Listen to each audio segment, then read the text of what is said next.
What up, Winnie? All right, let's get this.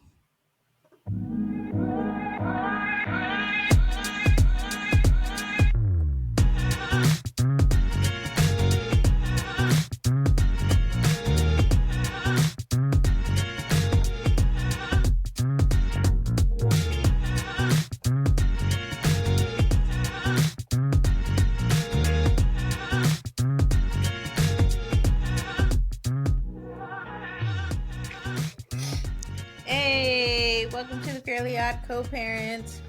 How are y'all doing? Welcome back to the Fairly Odd Co-Parents.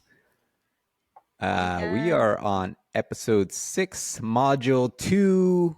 We are going Mm, to discuss values. We also had special guest appearance by Winnie the dog. hmm Shout out. She weighs like Winnie, she weighs like a pound and a half. and the cutest dog in the world, despite what haters say. She's such a cute little. All right, today's co-parent story of the week is going to be from a couple of weeks back when I had the kids during spring break, actually. Um, and it's something that kind of ties into what we're going to be talking about today with values and just kind of, I don't know, it's a good place to see that um, it's always nice to think about what is really important and what means the most. So, as I normally do, I have the kids over spring break.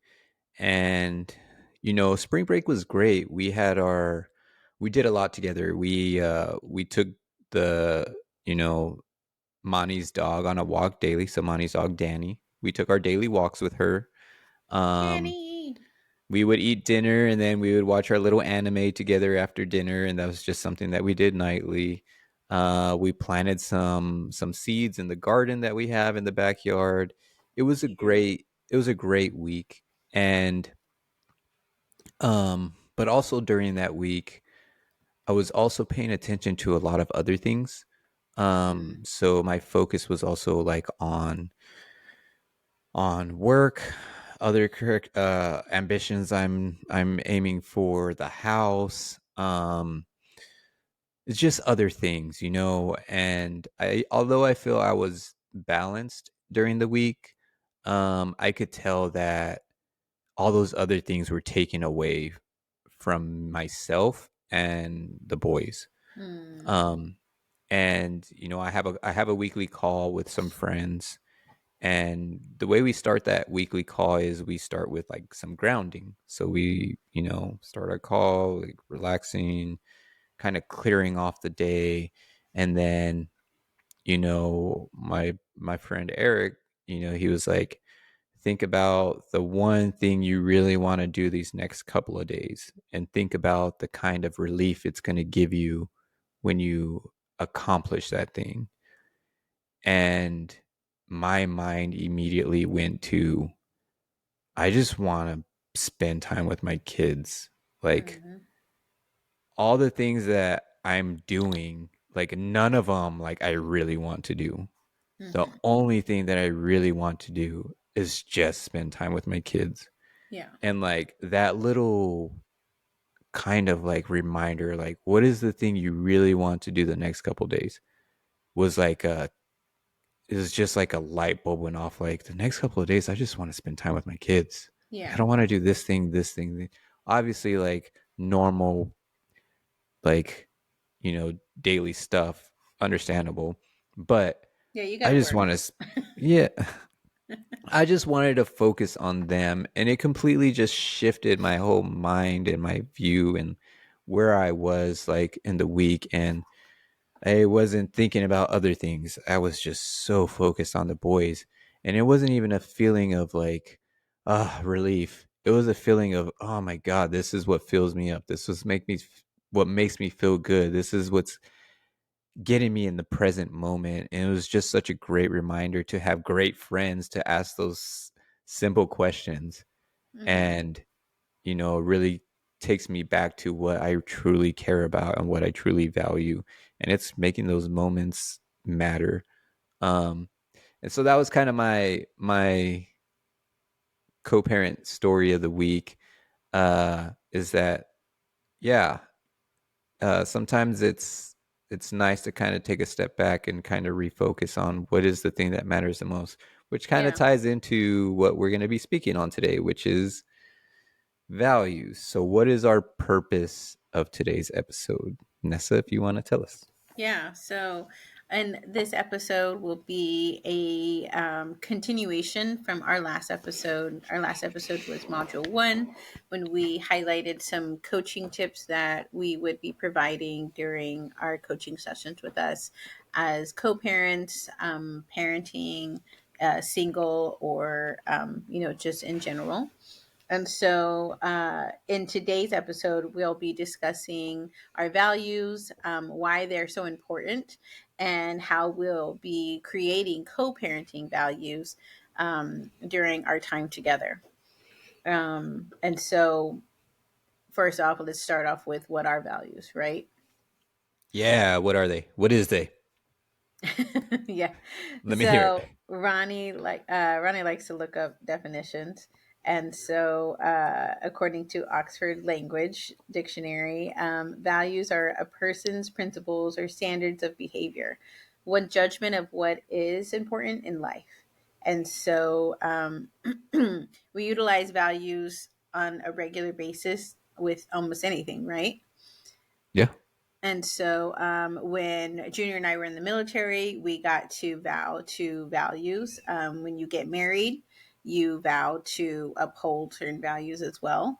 Some of the values that you see on businesses, you'll see them in mission statements. You'll see them in their purpose also. And so, everywhere you go, you'll see that when you're forming an entity and you're coming together, people would create a set of values that you want to encompass and keep you in a certain type of box to support you in becoming all that you can in that role that you are stepping into.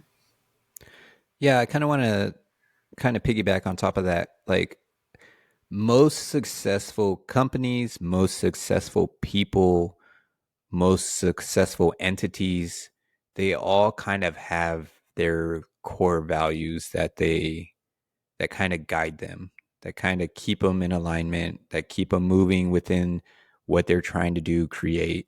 And many of the successful ones have values that they kind of fall back to and what helps them move forward.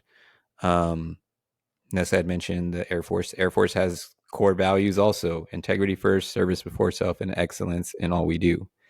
Um, Now it's upon you to actually, you know, live by those values. And if they don't mean something to you, then you're probably not going to utilize them. Um, but yeah, I kind of just wanted to piggyback on that, that you can have values for anything and everything. So why not have some co parenting values also?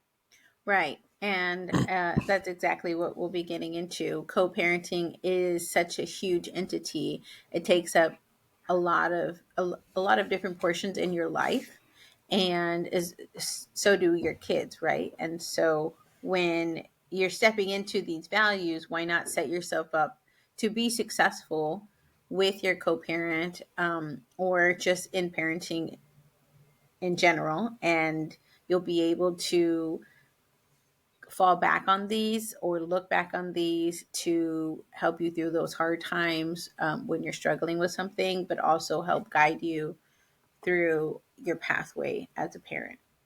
And so, Yeah. yeah, Yeah. Yeah. Completely agree. Those tough times, if you have a strong set of values, they will help move through those tough times. So, with that being said, let's get into how do we create values? Like, how do we even come to figuring out what are our values going to be? What are my values going to be? And you can have values as individuals, you can have values as a family, you can have values co-parents. So we're going to kind of do like a 5-step process, and we'll do each step ourselves and talk you through what we came up with. Um, but so how do we create values? Step one. First, we have to ask ourselves, where are we going? What are we creating? And what is like most important? Like, what is the thing we want to have? What is the thing we want to create? What do we want it to look like? Right? So, and this can be done in anything. This can be done in business. This can be done with yourself. This can be done in relationships, co-parent relationships. It can be done within families, right? There are people who have values and kind of mantras they live by all the time. Like something that popped up in my head is have you ever seen Game of Thrones? Yeah, sorry, I was on mute. No, I haven't seen Game of Thrones for a Dang, you reason. are missing out.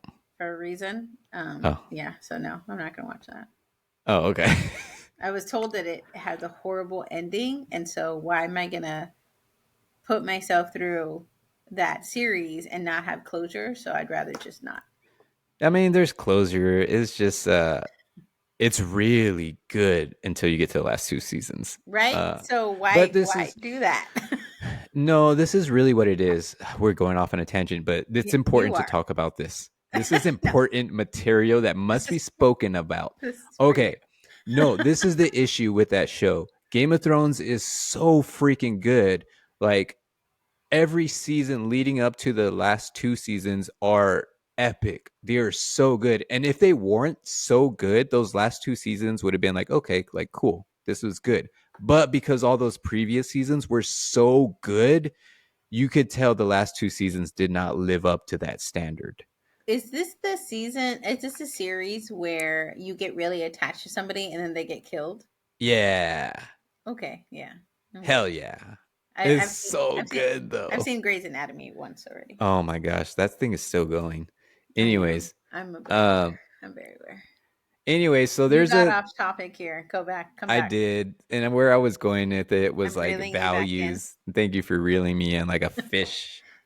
Um, all right. So where I was going with that was like even families can have values, right? So there's like a Mhm. family that's called the Lannisters, and their whole little thing is the Lannister always pays their debts. In the Game Like, of Thrones. Are you still talking about yes. Game of Thrones? Oh. Yes, this is where I was starting. This is where I was going, and then we Oh, got. Anyways, the Lannisters, they all, they always pay yeah. their debts. They have Hmm. money. Like, there's like, there are values that like people can fall back on all the time. Like families fall back on like their values. Like, there's Hmm. that's things that you can be proud of. Anyways, Right. sorry, Nope. totally got off topic. Yeah, So you're first, good. we have to ask It's all ourselves, connected. where are we going? What are we creating? And what is most important? Mm. Um, so that's the first step.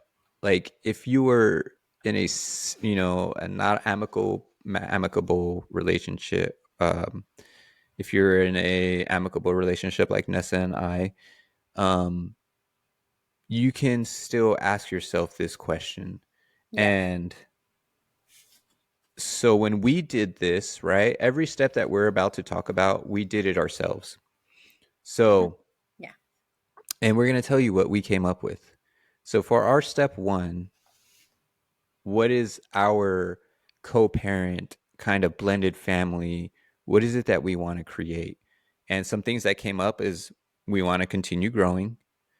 We want both of us to be available as parents physically. Um, we want to have like our kids to feel loved and supported, and To be loved and supported. to be loved and supported, and we want them to uh, be safe to express their feelings. Right. And these are things that we just kind of threw out there. That we just, hey, Hmm. this is what we want it to look like. Right. And then from that point, cool, we wrote all of that down. And from there, we go to step two, which is Um, we recreated our vision statement, and so it's not necessarily something that it set in stone, or you're gonna create a plaque and put it on your front porch or something like that. But it's just You something could. to support you. If that is your cup of tea, by all means, go ahead and do that. But one of the examples that Junior had brought up to my attention was Amazon. Everybody uses Amazon. Most of Amazon's wildly successful. Yeah. And so their mission statement is Earth's most customer centric company, Earth's best employer, and Earth's safest place to work. And so they try to encompass their values in their mission statement to show that their customers are valued, as well as their employees, as well as the quality of the types of items that they sell. Because what can you not get from Amazon? Fun fact, I just learned I can buy car parts on Amazon. I didn't know that. So Mm-hmm. so Sure I can. was like, oh yeah, I went to Advanced Auto Parts, and the guy was like, just go on Amazon. And I was like, Mm-hmm. what? I was You like, can are buy you serious? plants on Amazon. Yeah, plants that I know, but I didn't know I could buy car parts. So yeah, interesting. Yep. Anywho, You'll probably get it faster. yeah, I'm getting my car door handles in a couple of weeks. So, uh, but yeah, so it doesn't have to be complex. It doesn't have to be this paragraph. It doesn't have to be this long, drawn out process either. But it's Right. definitely like a great outline to come back to. If you are a set of divorced parents, each of you have a divorce decree and you have your parent custody agreement where it's an outline for you on like who gets the kids when and how often do you get them and for how long and when is drop up time and who's doing this and who's doing that, right? And Junior and I actually don't really go by that standard. We kind of have our own mutual agreement within ourselves, but if something were to happen where we are no longer as amicable as we are now, we can fall back on that outline, right? We can Mm-hmm. fall back on that set of rules that were put in place. And so when we have, or if the time were to come where we were to have a hard time, that's what you can fall back on.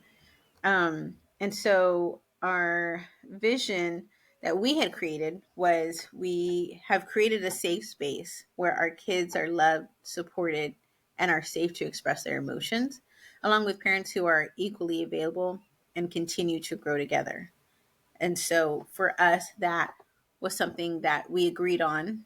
We discussed it and we were able to hit what we both mutually agreed on and what we both mutually want with each other and how we want to raise our children together. Yeah. So we basically used step one. We figured out what we wanted our co parent blended family dynamic to look like. We wrote a bunch of stuff down. Step two, we created a vision statement. So, our vision statement is we have created a space where our kids are loved, supported, and are safe to express their emotions, along with parents who are equally available and continue to grow together. So, being able to have that gives you something to strive for. And this is something that we both worked on together. We created this together. Obviously, if it's just you, you can create your own. Um, and you can create this in anything. If you're starting a business, create your vision, what you want it to be, what you want it to look like. And once you have that, which now we do, you can move on to step three, which is what are the things that will lead us to this vision? And this can be anything from single words to paraphrased ideas. It can be mindsets, it can be catchphrases, emotions, and it can even be religious based. And that can be super powerful in itself. So once you figure out what are those things that will lead you to that vision, write them down. So some examples could be just simple emotions like love or joy or the word honor or WWJD. What would Jesus do? Like that could be impactful. Relentless effort, like just that statement alone. Open mindedness, compassion, or a Bible verse. So 1 Corinthians 16:14, do everything in love. that alone could be something that is so impactful for you to leading up to and getting you to your vision. So that is step 3. Come up with everything you can and just write them down, that of the things that will lead you to that vision. And then step 4 is when you come up with your values. And um so step 3, let's talk about what we actually came up with. So there was a few things that we threw out. Um I thought I had wrote them down. I'm talking about what examples we came up with to help us to our values. Yes. So the examples that we came up with are selflessness, healthy boundaries, loving environment, accountability, honor, open mindedness, great communication, being present, and grace. And so these were just it was basically a brainstorming session Mhm. where we discussed um, some qualities that we wanted to bring to the table that we believe will support us in how we want our blended family and our co-parenting relationship to look. Exactly. Thank you for that. And so with that is when we get to step 4. And so step 1 through 3 is to support you into getting to your values, and then you are able to come to the table with what do we want our values to actually be. And one of the examples that we saw was, again, Amazon, a very famous shipping company. You might have heard of it. Uh, their values are customer obsession rather than competitor focused. And so they really look at, instead of trying to be the best, delivering the best. Um, they have their value of passion for invention, which is something that I get to see pretty often as a mom and as um, a love of organization. I love all of the cool organization hacks that they come up with and they're constantly putting out there. And they're also just always reinventing the word, right? They're reinventing like the things that they put out there or the things that have already been put out there and making it better. And that's one of the things that I appreciate about companies that continue to grow, that if you find something, don't leave it worse off than how you found it, leave it better off than how you found it. And so that appears to be what they are implementing with that. They have their commitment to operational excellence, and then they have their long-term thinking where they want to have they want their employers to be invested in the company, not just feel like they're employees of the company, right? So then Junior and I came up with our values. And again, this became a brainstorming operation where we played with words, we gave each other feedback. And it was, in my opinion, it was a great exercise on communication, Mhm. listening to each other and giving each other the floor to share, right? So our values that we came up with was love first. And with that, do you want to talk about what that means for Yeah. us? Yeah, so we decided to go with four values, kind of the way Amazon did, just so happened to work out that way. But I kind of pitched this one because I think it's something that I think is so powerful.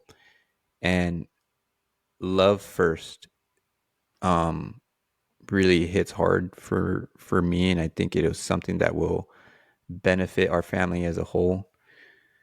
To always kind of like lead with love. When things get tough, when kids are uh being kids, or you're stressed, or relationships are breaking down, or there's stress, or whatever it is, love first can kind of having that imprinted in your head as a core value, um, can really really help.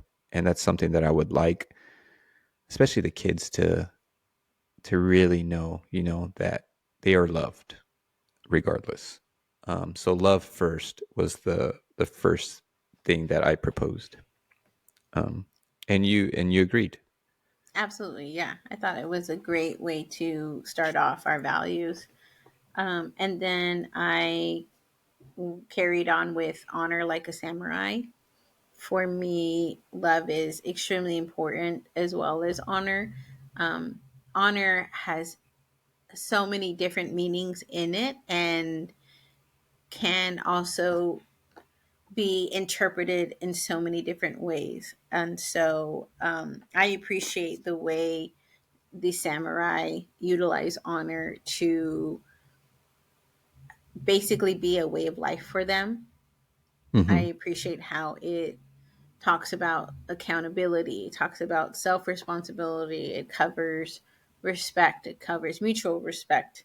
Um, you don't want to do anything that is dishonoring to you or dishonoring to your family, so that in itself gives you a code that you get to hold yourself to, and then you get to honor those around you, and so that again creates a space where you get to give onto others a space of love and a space of respect and a space that is honoring to them. So Hmm.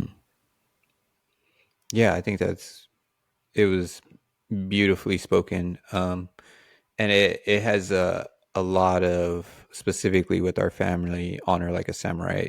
It hits in many different ways. So these values are not only for just Nessa and I; they're things that we can, preach to our kids, and with every intention that love first being the first one. Number two, honor like a samurai. And number three, intentional presence. So this was very important for me because in our vision, um, it included a statement of, you know, um, our parenting being, equal and kind of us working together. An intentional presence. Right now, I'm not physically present where the kids are.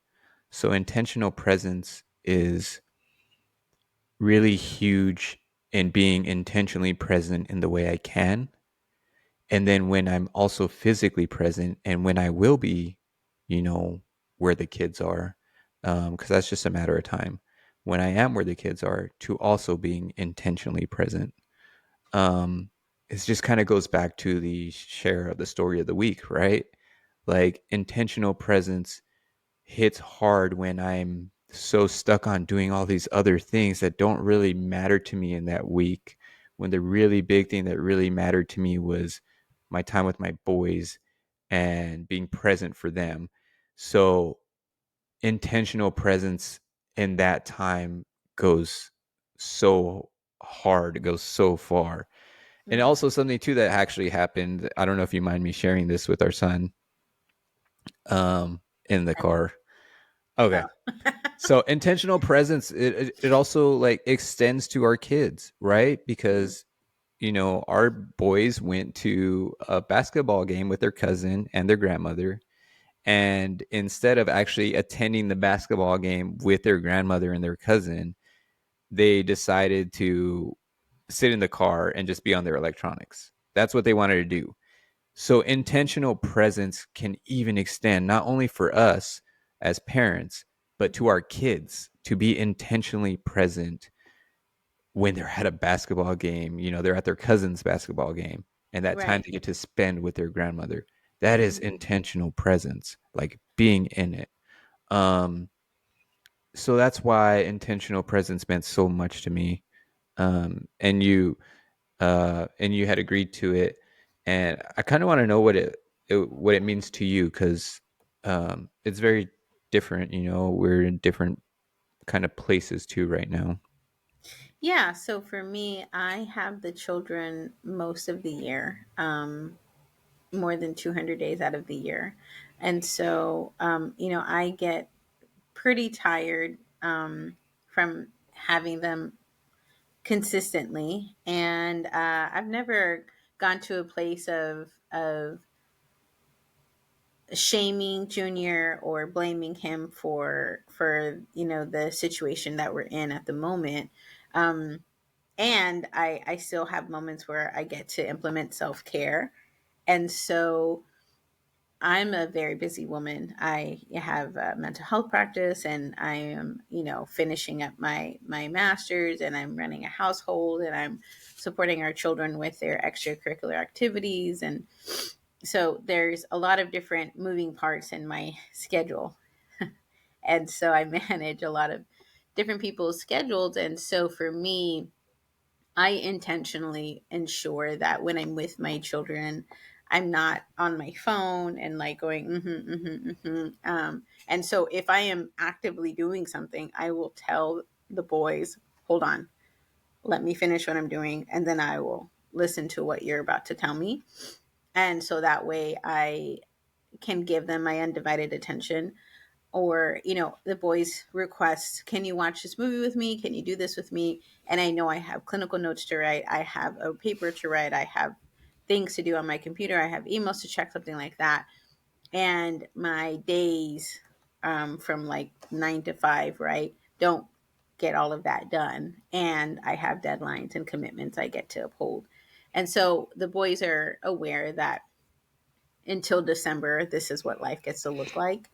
And when we do get those movies, I always ensure or clear with them, hey, I'll watch this with you, but I'm gonna have my computer with me because I have notes that I get to finish up by today. And the boys are just like, they just want me sitting there next to them, Hmm. like they just like having me there. And Hmm. I write the note, and then I take a moment, and I like watch for a minute, and I like laugh with them, and see what's going on, and then I'll go back to writing my notes. And so for me, it's a method of doing both and right. Yeah, I Um, mean that's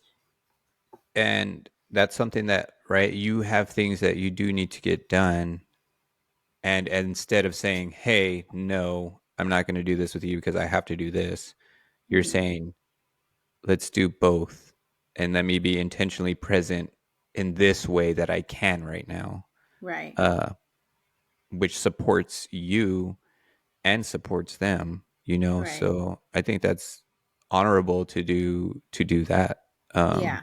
So I think for me, it's just a great reminder to, put my phone down when the boys are wanting to talk to me, and make sure they know, like, let me finish the email that I'm sending out or the text message I'm sending out, and then I will put it down so that I can pay attention to what you're about to tell me or show me or what Hmm. have you. So that's what it meant for me. So, Okay, and then our last one. and then our last one was one that I came up with, which is live with grace. I believe that humility gets to be such a huge part in co-parenting um, and parenting overall, right? It's so easy to get frustrated with your ex or with your current partner. It's so easy to get frustrated with your children as well, to be burned out with work and every commitment that you have, every responsibility that's going on. And it's so easy to point the finger at other people as well, or to judge others. And so for me, live with grace again covers that entire umbrella of having humility, bestowing grace upon others, and having grace for yourself as well. Yeah. Also remembering that, like, you're doing your best, you're putting your best foot forward, and we're not always going to get it right the first time, but we're always going to do what is in the best interest of our children. And one of the things that, I don't know why I come back to this, but my brother is a physical trainer, and he's really good at what he does. And he's always giving me like tips on like eating habits and workout tricks and things like that. Hmm. But one of the things he always tells his clients is, if you have a cheat day or if you have an off day, don't kill yourself over it. Don't beat yourself up over it. Like, you had your off day, and get back to where you started. Don't just be like, oh, I had that cheeseburger and fries, so I might as well just give up and Yeah. not even finish my diet. Like, no, yes, you had that cheeseburger and fries. You gave yourself a cheat day. Get back on the horse tomorrow. You know, Right. and that's I kind of I kind of use that with like everything else. Like, yep, I had my cheeseburgers and fries today. Tomorrow I will get back on the ball. So, Yeah. And there's a difference between, having grace for that and being like, there's a difference between saying, "Oh, I'll just have another cheat day. I'm human." Like, then you got to start questioning, what is your true commitment, right? Like, what are you really mm-hmm, committed to? right. This is the thing that you're really committed to something, and we are human. Sometimes uh, we fall short, and we get to own it, recognize it, and say, "Cool, I will be better tomorrow." Mm-hmm, Um, and taking a step forward and giving yourself that little bit of grace, like mm-hmm, that. Yeah, you're not going to be perfect, um, but striving to really achieve what you really want and being committed to it, uh, and keep moving forward is what's going to get you there. So grace, uh, I really liked this one a lot because it extends to, like you said, self. It extends to the kids, right? mm-hmm, Um, because it can be very easy to not give kids grace, right. um, especially when you're either frustrated or you've had a long day or you've got other calls you need to make, or um, you're I'm tired. I'm too tired. Like, I don't want to. And then, like, there's some bickering, fighting. Something gets dropped and breaks, Right. and sometimes having that little bit of grace can kind of dissolve the tension, kind of mellow things out, just telling them, like, it's okay. Mm-hmm. You made a mistake. Yeah. Let's, clean it up and, you know, learn from this. And sometimes that is enough to calm things down. Yeah. Like, Um, Tim McGraw said, always be humble and kind. So, yeah, that's good old Tim McGraw. He's living the life, huh? Uh, moving on. So, then our let's not get everybody sick now, Ronnie. So, that is the fourth step in our module is our values, right? And so, once we agree to those values, now what, right? So we talked about like, cool, we got how, values. What do you do with them? yeah. So then we talked about, so how are we implementing this? Like, what are we going to do? And we talked about how for everybody it's different. Everybody has Mm-hmm. different triggers. Everybody has different ways to remind them or to keep them aligned with what they say they're going to do. Mm-hmm. Um, Accountability measures, all of that. So we talked about visual reminders. Some people are visual learners, some people are visual motivators. And so, they write positive affirmations on their mirror. And so this could be one of those things that you write on your mirror. You put it on your phone and you have it as your what is it? Your screenshot. What is Screen that? screen Your wallpaper. screensaver? Yeah, your Screensaver? screensaver wallpaper Is that thing. what it's called? I don't even That know. it's I'm still a back in the old days. yeah, screensaver is your computer, wallpaper is the phone. Uh, I'm hip. Look at I'm that. cool. We're I learning got all it. kinds of stuff. I did, right? Accountability. Tell other people about what you decided to do, right? Yeah, I've learned. tell people what your vision statement is, like, for what you're creating. Like, Hmm. let it, and then tell them, like, these are the values that are going to help me achieve this. These are the values that are going to drive me to this statement. Like, Hmm. uh, and doing that makes it real. Right. Right. And I've noticed too for myself, I've noticed that if I tell my family, my friends about what I say I'm going to do, they ask me about it later. And Yeah. so that is an accountability all by itself, right? If I tell my kids I'm taking them to Disney World and I'm saving up money to get them to Disney World, they're going to ask me, have you saved up enough money to get us to Disney World, right? If I tell my girlfriends, like, I have this goal that I'm going to increase my income by like $10,000 a year, they're going to ask me, like, did you get that promotion yet? Did you do what you said you were going to do? Yeah. So for me personally, when I tell my parents, my mom, when I tell my mom about it, when I tell my siblings about it, when I tell my husband, when I tell our kids, like, they Hmm. hold me accountable and they follow up on me and they ask me, how's it going with that goal? And so having that accountability measure personally for me works. And then the last we talked about was some people use it as a mantra, and that's something that Junior actually does more so and works for him. Is he like says it to himself, like in the morning. Junior is a very big advocate on meditation and spirituality, which I think has really supported him in his groundedness and his beingness. And so Yeah. he like says it to himself in the morning. He talked about when you go work out, right? Like, you ask yourself, like, am I a healthy, physically fit, attractive man? Something like that, right? Yeah. Right. It's one of those things, right? It is specifically like for that. That's a great example. If I'm laying in bed and I'm like tired and like I'm like I don't want to work out, but my desire is to be healthy, to be physically fit, to look good naked. Um, Ew. then I will ask myself, like, I will ask myself the question while I'm laying in bed. I will ask myself, like, are you a, a strong, physically healthy, attractive man? Like, is it like, are you that? And when I ask myself that question, like, I'm like, am I? And then I'm like, yeah, I am that.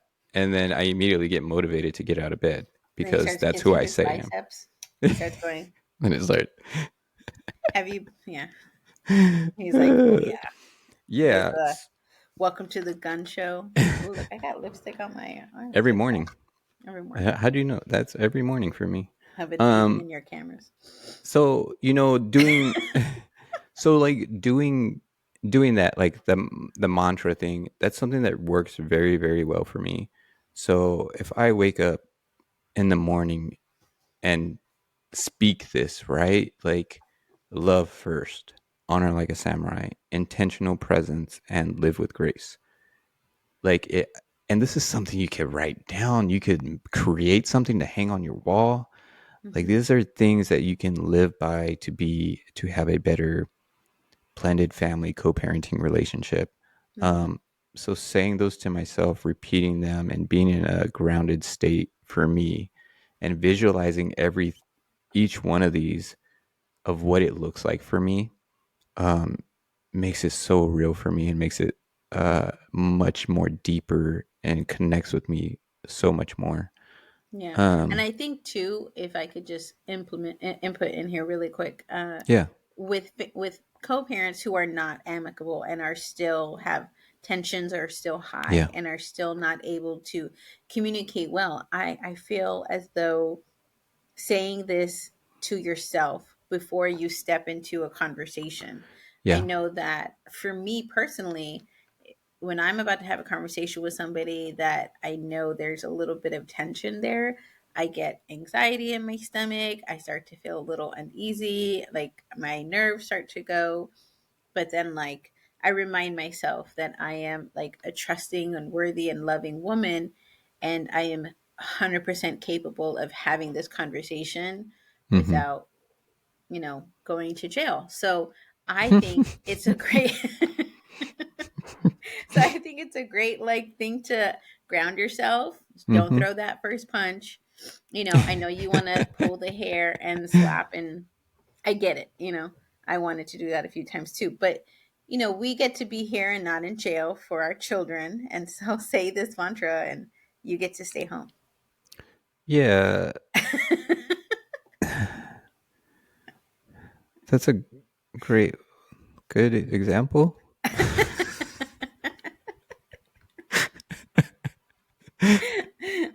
But I'm No, just, but it's I mean, but for real, no, it's hard to get into conversation with people with not wanting to like pull your hair yeah, out and walk off in frustration, right? And so I'm just trying right. to be a little comedic here without like No, actually, yeah, trying to. no, I totally get it. And you're like, it is, it's silly and funny, but also too, like, in all seriousness, in the tough times or the stressful moments, like, especially like for us with our Mhm. values that we created, right? If we're in a place where like, oh man, there's like some tension or there's some resentment, like, or there's something off, you know what I mean? Right. Like, going straight to the values is what's gonna like get us through it, right? Hmm. So if I have an issue and I'm like, oh fuck, like I'm feeling this and I don't know, should I talk about it? Should I bring it up? Should I not? Like, oh, I really didn't like this or whatever, right? Well, it's The not that thing like that's going to right. enable me to do the next step is going to Hmm. be falling back to these Right. values, Yeah. Absolutely. repeating them, getting myself in a place that's going to guide me to the results I want to have or to guide Hmm. me to what I want to create. Hmm. Um, and And ultimately, grounding that's the yourself there. yeah, that's the purpose of the values, right? Yeah. Is to help guide you through like the difficult times. And Um, and if you're the type of person that likes to win, right? Likes to be right, allowing that other person to get you angry lets them win. They're winning when you lose your cool, when you become ungrounded. So that mantra well, is I just don't gonna. even know if they win. You just lose. Well, I mean, I agree. I completely Yeah. agree with that. But I'm just trying to appeal to people who Ah, like to be right, and so right. that's one way of looking at it, right? If you are the type of person that likes to be right all the time, like, well, yelling and screaming and not getting a result isn't gonna help you be more right. So Right. Yeah. that's all I was saying. Ultimately, yeah. No, I agree. No. When you fight, nobody wins. Did you see the new Roadhouse movie, by the way? No, was it good? No, it wasn't. I Sorry. heard it was bad. Should I not say that? I like the original. So what Well, the happened original was, is hard to beat. I mean, Patrick Swayze, his naked butt. But anyway, Oh so my, what are we, I what's saw you were happening? just talking about your naked body. So No. I was watching Roadhouse, and I hadn't seen it in so long. Oh So I was like, I gosh. kind of want to see it again so that I can measure it up to the new one. Yeah. And first of all, Jake Gyllenhaal did not get naked in this movie, so I was like, that's a bummer. And then there was just like he was a UFC fighter who Conor McGregor is not a good actor. Was it bad? He was a terrible actor? He was a very bad actor. He was like, Oh. you know how he walks, Yeah. And so he like did his walk, and he had his like Irish Yeah. um accent and everything, and so he was very much like Conor McGregor, but he had like, I'll give you an example of a cheesy line. They're like fighting and they're on a Uh-huh. piano, and Mhm. like he's beating Jake Gyllenhaal into the piano, and Yeah. at some point they stop, and Jake Gyllenhaal is like, I think this piano is out of whack, and Conor McGregor is like, it sounds good to me. And I'm like, that's Yeah, the gayest line ever. that's bad. That's not good. That's pretty bad. Yeah, yeah. So, but anyway, the reason why I was asking, the reason why I brought this up was I went Okay. on my own tangent, but in both roadhouses, they say that they talk about, in the first Roadhouse, Patrick Swayze is this guy who can beat up everybody who comes into the bar, but he's so calm and so like mellow and Mhm. just with his awesomeness. And guys come up to him and they're like, you're not as big as we thought you were. And like, do you always fight? Or do you always win when you fight? And they both say, like, nobody wins. when you fight. Mm, It's a lose lose. And I yeah. agree with that. Like, it's just a lose lose. But if you want to be right, just saying. Yeah. Yeah, Yeah. go parents. Um, It is awesome, but and so the other thing, right? The last, so the last implementation that I wanted to bring up, we are so sidetracked. The well, you last talked about Game of Thrones. it's a really good show. You need to watch it. So is Anyways, Roadhouse, the the original. original. Anyways, implementation. The last thing that Yeah. I want to say is that you can incorporate into your family conversations.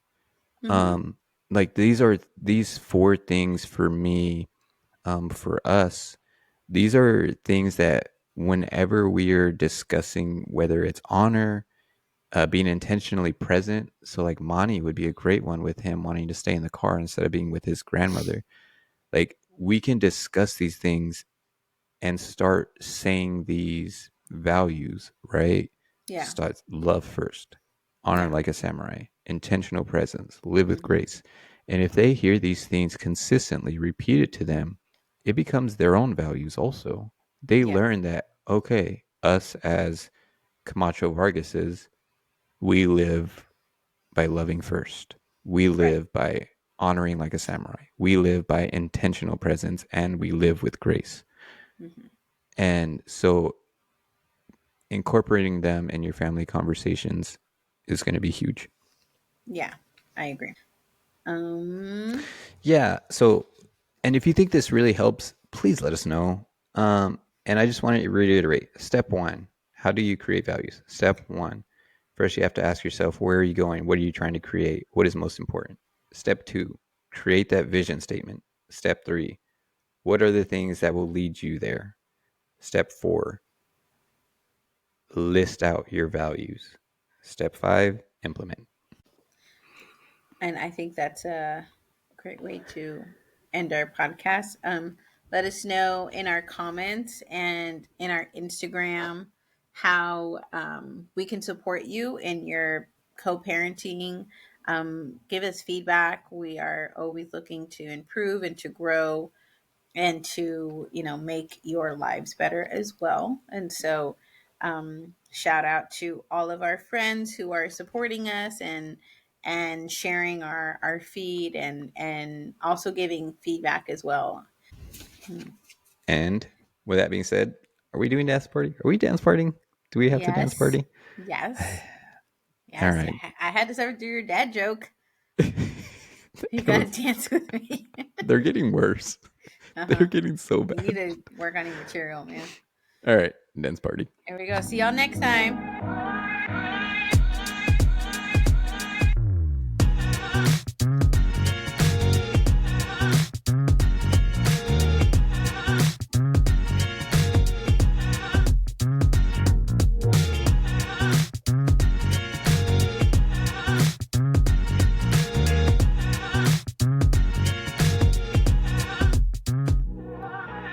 Move those hips.